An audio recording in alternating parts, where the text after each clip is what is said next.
ప్రేమ లేకుండా ఏ మనిషి బ్రతకలేడండి. ప్రతి ఒక్క మనిషికి ప్రేమ అనేది ఉండాలి. అది తల్లిదండ్రుల మీదనే కానీ, అన్నదమ్ముల మీదనే కానీ, అక్కచెల్లెల మీదనే కానీ, పిల్లల మీదనే కానీ, భార్య మీదనే కానీ ప్రేమ ఖచ్చితంగా ఉండాలి.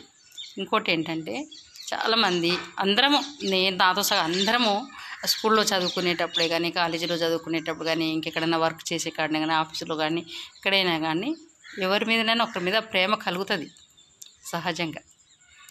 లేడీస్కి అయినా జెంట్స్కి అయినా ఎవరికైనా ప్రేమ కలుగుతుంది. అది ఒక ఆకర్షణ వల్లనో, వాళ్ళు మాట్లాడే విధానం వల్లనో, హెల్పింగ్ నేచర్ వల్లనో, ఏదో విధంగా ఒక మనిషి మీద ఒక మనిషికి ప్రేమ కలుగుతుంది.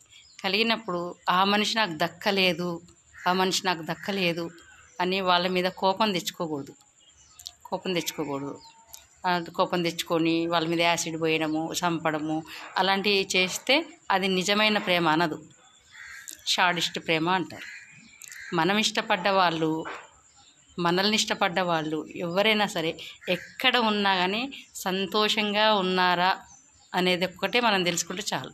వాళ్ళు సంతోషంగా ఉంటే మనం హ్యాపీగా ఉంటాం.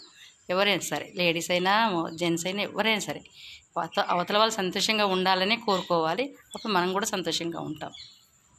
ఓకేనా?